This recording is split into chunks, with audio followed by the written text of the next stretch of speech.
Misalnya kayak hormat yang sang saka, hormat kepada bendera merah putih, itu ya tidak sampai murtad dan tidak kafir. Meskipun kamu niat menghormati sang nopo saka. Tapi kalau sujud kahayati sholat, sujud yang kayak watul jabha alal ardi, meskipun tidak punya niat menghormati makhluk kayak menghormati Allah, tetap hukumnya murtad. Paham? Bismillahirrahmanirrahim. Wae kula suwun sing ngaji teng mriki pas maknane niku serius nggih, karena lafaz-lafaz sing teng tafsir nggih itu tidak mengikat. Makanya nanti kula terangkan sitok-sitok. Jadi yang mengikat itu hanya lafaz Quran, hanya lafaz napa? Quran. Kalau tafsir itu tidak mengikat kecuali ada bukti hadis mutawatir atau ijma'nya ulama yang memastikan kan makna itu demikian ya, makna itu napa? Demikian. Sehingga misalnya kados tadi saya maknani fasajadu ila iblis. Hampir semua ulama itu maknani fasajadu itu sujud tahiyatin, sujud dan khinain. Itu hampir semua ulama syariat seluruh dunia, mulai ulama riyen ngantos samangke. Asal waras tau sinau. Itu mesti maknani itu sujud dan tahiyatin atau sujud dan khinain. Hanya diluk itu kayak film-film Cina, hanya napa? Membungkuk. Karena kalau sujud sampai watul jabha alal ardi, kata sujud fi sholat, itu tidak kebayang diberikan selain Allah Subhanahu wa ta'ala. Sehingga ulama sing waras bolak-balik ya, itu tidak akan maknani sujud kayak sujud fi sholat. Paham ya? Ini perlu kalau peringatkan karena sekarang tuh sudah ngawur masal, dina ora gelem fatwa, repot. Jadi dia ngiranya itu Nabi Adam disuruh sujud. Apa malaikat disuruh sujud ke Adam kayak sujudnya sujud sholat itu tidak akan terjadi, karena sujud yang kayak demikian khusus lillahi ta'ala. Sehingga diberidah ketika orang diluk niat sujud yang manusia itu murtad. Tapi nak orang niat sekedar diluk orang murtad. Misalnya kayak hormat yang sang saka, hormat kepada bendera merah putih, itu ya tidak sampai murtad dan tidak kafir. Meskipun kamu niat menghormati sang nopo saka. Tapi kalau sujud kahayati sholat, sujud yang kayak watul jabha alal ardi, meskipun tidak punya niat menghormati makhluk kayak menghormati Allah, tetap hukumnya murtad. Paham? Karena itu spesialis khususan lillahi ta'ala. Makanya Imam Suyuti di beberapa ayat-ayat sebelumnya, tiap kata fasajadu sujud dan tahiyatin lawat ujabatin alal ardi. Karena sudah sering, sekarang nggak dijelaskan. Tapi kan masalahnya kulo eling, paham ya? Nah, sampean mungkin sekali. Ya intinya sampean punya guru yang tidak punya problem ingatan. Sebetulnya itu ilmu standar, tapi tetap saja kalau sampean nggak diperingatkan, sampean cari nanti di surat Baqarah, di juz 8 itu kan diulang-ulang. Dan Imam Suyuti selalu bilang sujud tahiyatin, lawat ujabatin alal ardi. Paham? Kalau masalahnya itu, karena makna ini punya pengaruh. Kalau masalahnya itu hanya sujud yang diluk saja, atau kayak film-film Cina itu hanya hormat gitu. Ketika iblis menentang, tentu iblis itu salah. Wong kon ngono kok ora gelem. Paham ya? Tapi nambah maknani sujud kok sujudnya manusa, sing bener iblis. Mulai sekarang banyak di kampus aliran pendukung iblis. Bahwa iblis, lho nggih betul. Zaman era Cak Nur itu sudah bikin guyonan, apalagi sekarang anak-anak. Tapi dulu zaman Cak Nur itu hanya guyonan. Kalau sekarang itu anak-anak mahasiswa serius. Iblis itu makhluk terbaik. Dia punya tauhid paling murni, sehingga dia menolak disuruh sujud pada Nabi Adam. Jadi kalau dimaknani sujud itu wat ujabatin alal ardi, tentu iblis punya prestasi karena dia lebih baik. Paham no? Lho nggih to. Ora goblok teman-teman tuh sedung sama terang nih. Lawa pamit bojo kula nu ngajine Bojonegoro per wulan wis keseringan. Dadi aku kok wis tak niati ke omah penjuk tambahan cuti. Kula kan selama ini cutinya kan mulut Rejab Ramadan. Saya mungkin minta tambahan 2 lagi. Jelas kula pusing ora sampean napa. Saya tetap ciri khas ulama. Ulama itu geman bukan kumpul uang teman-teman. Kalau kemarin itu tidak tamu germulut itu sering tuh tamu kajian. Surah gelem-gelem aja. Tapi kalau tamu kaji-kaji yang putih situ buntu. Mau ngotot, mau niki kok temu jamak ngaten-ngaten kalau bilang, kalau mau nado teko masuk jenengan boten nuruti. Ya podo kalau nuruti aja ada mriko. Timbang sampean kecewa ngundang kula teng Rembang wis atok ora nak niat nek ngaji teng mriki nek boten purun ora usah gampang kula ora tak gampang urusan dunya. Ngaji niku dunya nggih. Ikhlase tok akhirat tapi nak ngaji urusan apa? Dunya. Ora kok sampean ra jelas-jelas pusing. Jadi yang kemauan kula nerangno ilmu sewanteng pangeran. Mboten demi jenengan ruwet mana demi jenengan apa? Ruwet. Angger to misale kula ikhlas mek Tuhan di order no. Lalu sering untuk order niku untuk fee, istilah untuk sharing fee. Pantas santri kula dadi wong dadi mubalek. Jane jenengan dihak royalti kok iso ngajine mek jenengan. Tapi pengen nyukani jenengan potongane kok makmur jenengan. Nah ini bicara ilmu kelas tinggi. Jadi kalau makna dari awal itu salah. Misalnya sampean makna ini sujud itu di isjuduli Adam ya. Kalau isjuduli Adam kamu maknani wat ujabah alal ardi, tentu iblis ini hebat gitu. Karena dia menolak perintah yang tidak masuk akal. Sehingga sekarang di kampus banyak gerakan penggemar iblis. Dianggap iblis itu tauhidnya lebih rasional karena menolak sujud pada makhluk. Paham ya? Jadi ini punya efek makna itu Pak. Makanya saya tadi ulang-ulang fasa jadu mongko podo memberi penghormatan. Paham ya? Mungkin makna saya itu tidak populer tapi benar. Timbang maknanya jenengan populer tapi salah. Paham ya? Jadi ini sampai nanti cari di beberapa tafsir termasuk tafsir Jalalain sendiri di bab-bab awal itu mesti fasa jadu ila iblis sujuda tahiyatin wan khinain lawat ujabatin alal ardi. Paham ini kalau terang. Terus pengandian kedua, pengandian maksudnya podo raro Imam Suyuti dhewe ora ro, makanya saya tadi tak mukadimai, tafsir itu tidak mengikat. Karena sing roh dhewe ya ora ana sing roh dong kejadiane zaman dhisik. Nabi Adam mbek Hawa mbek iblis sing roh sapa? Podo raro. Makanya Imam Suyuti dhewe ora ro. Makanya saya itu pernah dibantah, Gus jenengan jadi kiai ora sopan sering kritik Imam Suyuti. Nak podo raroe tetep ae podo tepak-tepakan. Nah terusan paham. Makanya tafsir itu tidak mengikat. Ya cuma timbang sampean nafsiri dhewe kan malah roh karepe. Tetep anut ulama. Kedua itu mungkin maksudnya sujud itu ya wat ujabatin alal arti. Wat ujabatin alal arti. Bener-bener sujud kayak kita sholat. Kalau betul pengandiannya demikian, itu pun kalau malaikat melakukan bukan niat sujud pada Adam, tapi sujud li amrillahi ta'ala. Karena kalau niat sujud pada Adam tentu menjadi murtad. Kalaupun bentuk sujudnya itu betul-betul sujud kayak sholat, itu niatnya para malaikat tentu mensujudi perintah Allah, bukan mensujudi Adam sebagai makhluk. Paham ya?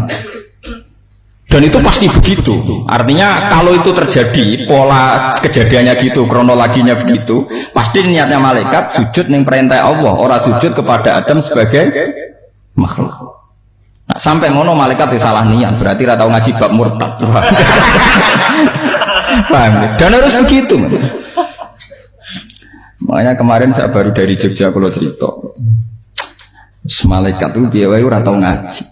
Jadi yo repot kadang malaikat yang paham kersane Allah kan paling Jibril, Mikael, malaikat papan atas niku memang. Tapi malaikat kebanyakan niku ngawur tenan, sebagian nggih ngawur tenan. Makanya sama dari hadam malaikat ya sebagian yo keliru tenan. Kalau malaikat yang papan atas semuanya layak sunawah ma'amarohum. Tapi kalau malaikat kebanyakan itu ya ada masalah, mereka juga makhluk kayak kita. Mulane mudin wani ngerdak kena takoki malaikat mungkar nakir ojo kaget ojo ndredeg. Fa innahuma khalqun min khalqillah. Wadal mudine dhewe maca ndredeg. Tapi tetap saja mengajari si mayit pede ngadepi malaikat. Aku jare mungkar nakir ya khalqun min khalqillah. Ya makhluk kaya kowe. Ndak, saya punya beberapa kasus di mana malaikat sendiri itu yang tidak malaikat papan atas itu ya punya logika sebetulnya. Logika atau nafsu atau khayal ya terserah istilahnya. Misalnya ketika Allah ngangkat Adam sebagai khalifah, itu malaikat mensomasi. Ya Allah, kenapa ngangkat Adam sebagai khalifah? Wa nahnu nusabbihu bihamdika nuqat disulat. Dan mereka protes karena status Adam menurut asumsi malaikat adalah ataj'alu fiha may yufsidu fiha wa yasfikul dima. Dianggap potensi Adam itu merusak bumi. Mergo penggaweane nggih ngoten niku. Ya saiki ya fakta memang Bani Adam yasfikut dima tenan bendino perang nganggo bom macam-macam. Ya memang yasfikut dima. Tapi ternyata cara berpikir Tuhan itu beda dengan malaikat. Jadi malaikat iya Adam ya kurang ajar, Adam lah ya kurang ajar yasfikut dima. Lah kowe iku saleh iku mergo saleh desain, ora saleh mergo saleh. Kowe iku tak desain gak di nafsu. Dadi saleh iku saleh desainan. Ora saleh mergo kowe di mental saleh. Umpama kowe tak kei elemen sing ana ning Adam, rupa-rupane nafsu, paling kok ya mesum. Lha ngoten iki cerita sampean ngandel ya kena, ora ngandel ya goblok kowe. Wong dikandani wong alim sing sering sinau sira ngandel.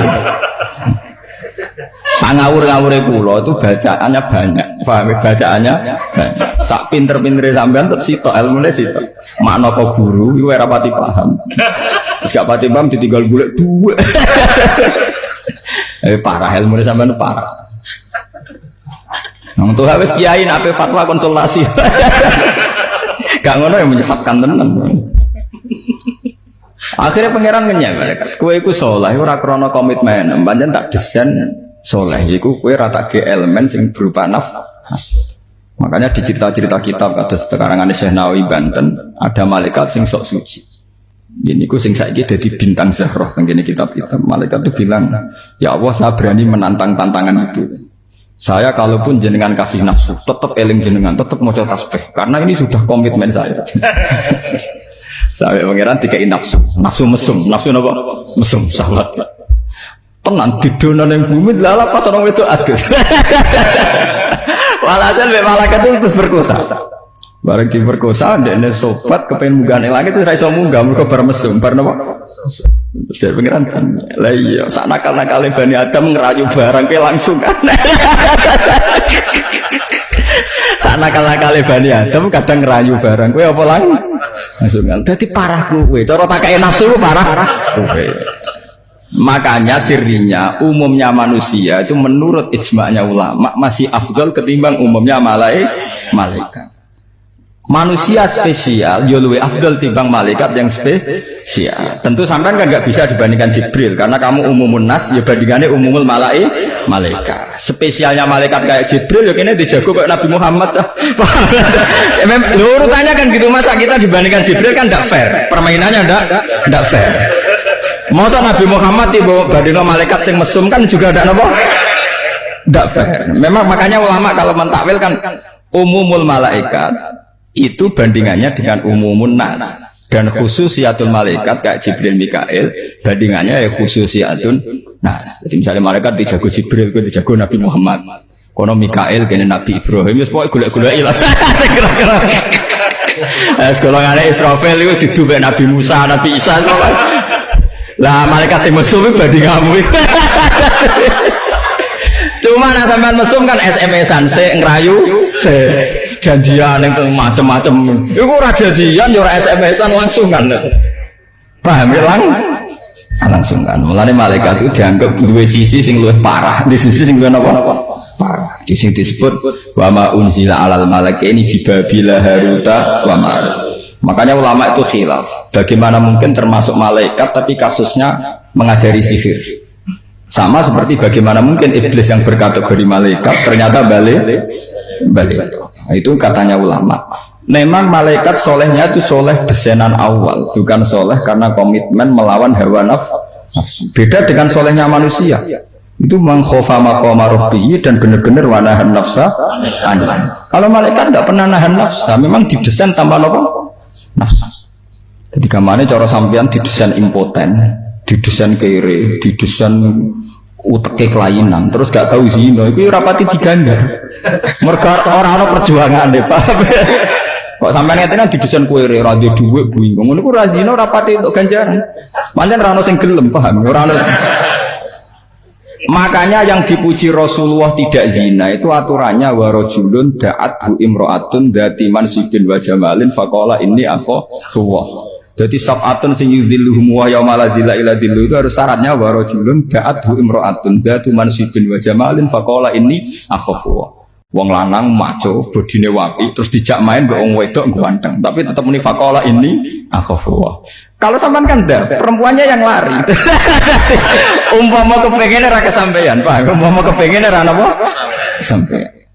Jadi unsur tidak selingkuhnya itu lebih karena tidak ada energi untuk payu selingkuh. Jadi rapati diganjar karena memang nggak bisa nopo, nggak payu selingkuh. Untuk diganjar harus payu, tapi tetap nggak gelem, paham ya? Payu tapi tetap nopo, nggak gelem. Makanya kalau beberapa kali cerita, ketika Sayyidina Umar itu mengkritik zina, mengkritik perempuan, mari fitnah apa-apa, seorang sahabat temannya dia tanya.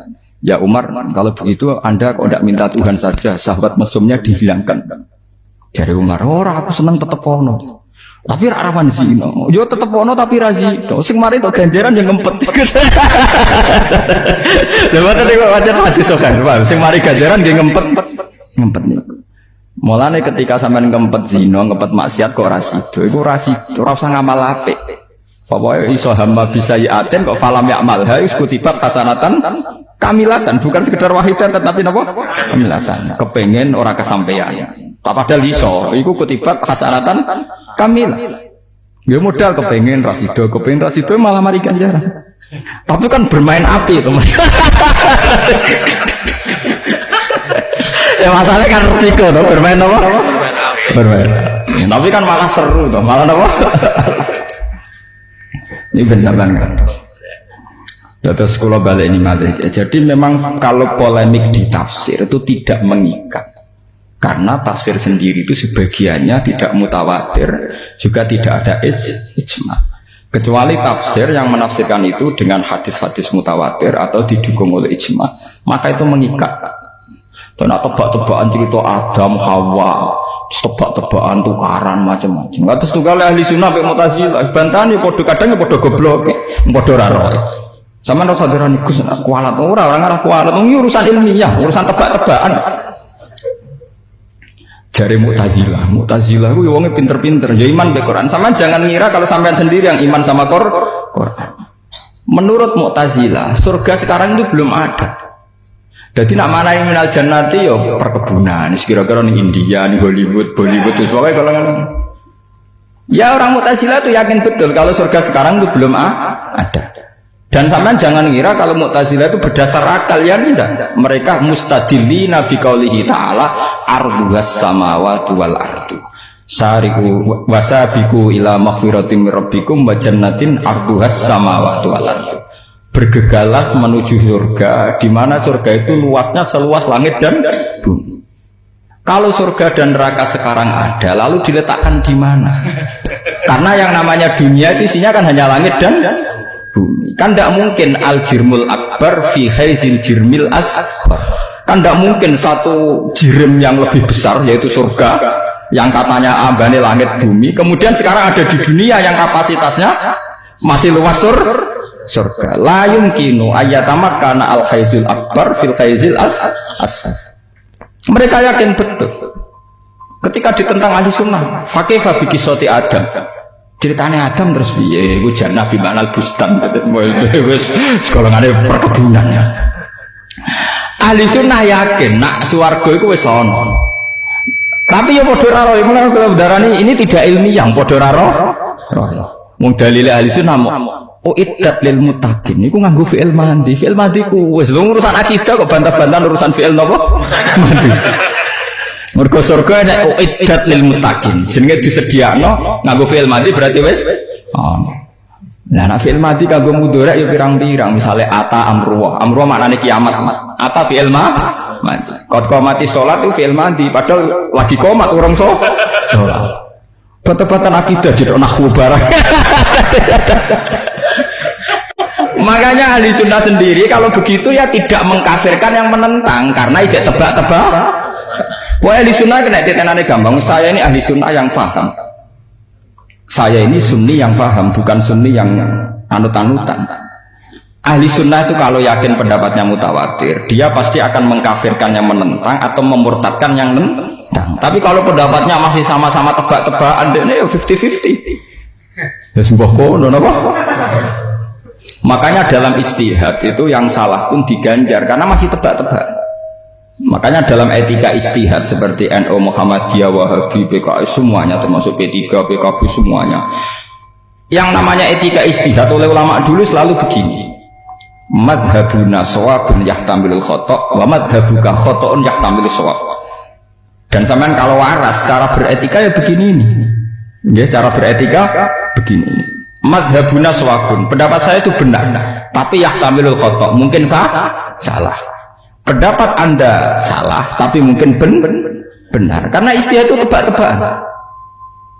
Sekarang surga dan neraka ada betul apa enggak? Padha ora roe. Padha ora roe. Wong bahasa Arabe kebun ya jannah tenan. Mari perkara bahasa Arabe kebun ya jannah tenan.